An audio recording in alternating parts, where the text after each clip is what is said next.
In the news this week, a Lib Dem candidate is taking legal action against party activists, alleging they harassed him over his Christian views.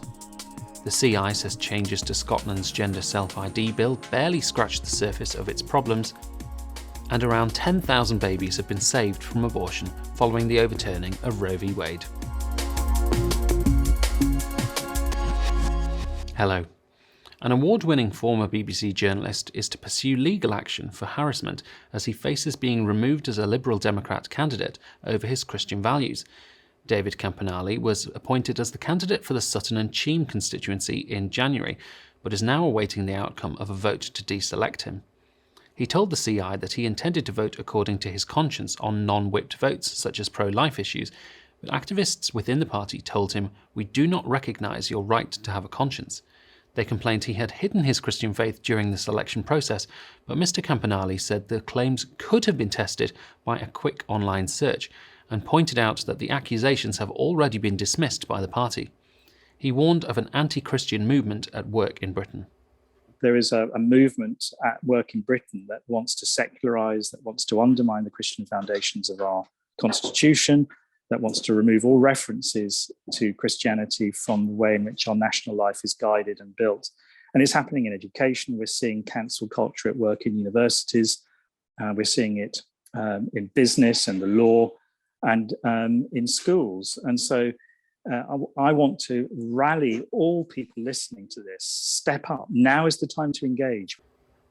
The Christian Institute has warned that the Scottish Government's proposed amendments to its gender self-ID bill barely scratch the surface of its problems. The Gender Recognition Reform Bill would enable 16 and 17-year-olds to change legal sex within 3 months and without medical advice. Holyrood is now said to be sympathetic to doubling the wait for youngsters to 6 months, and Social Justice Secretary Shona Robison has proposed that sheriffs should be given powers to block applications they deem fraudulent. But the Institute's Kieran Kelly warned the compromises don't go nearly far enough. Various amendments are being talked about as concessions and watering down the bill, but that's not the case at all. Let's not forget that whatever the law says, it is not possible to change sex. And this bill is going to extend that false belief to 16 and 17-year-olds, which means more confusion and more misery for these children and their families.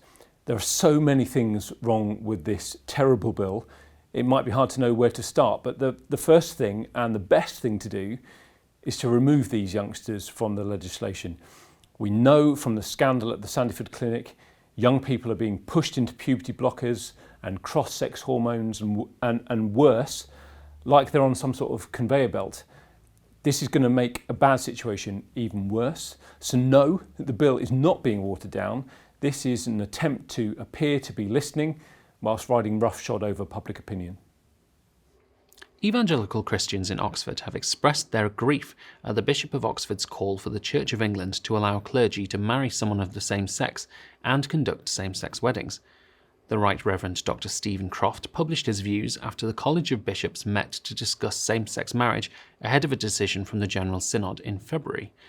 The Oxford Diocesan Evangelical Fellowship said it was grieved, believing that it departs from the clear teaching of the Bible in relation to sex and marriage. Vaughan Roberts, rector of St Ebb's Church in the city, said it would be naive to believe society would be satisfied if the church just changed its teaching on homosexuality, as there would be inevitable calls for further changes. Surely what is needed in the face of the disjunction between church and society is not accommodation, but rather a winsome, confident re-presentation of the riches of Christian teaching about sex and marriage. And finally, new data suggests at least 10,000 lives have been saved since Roe v. Wade was overturned in June.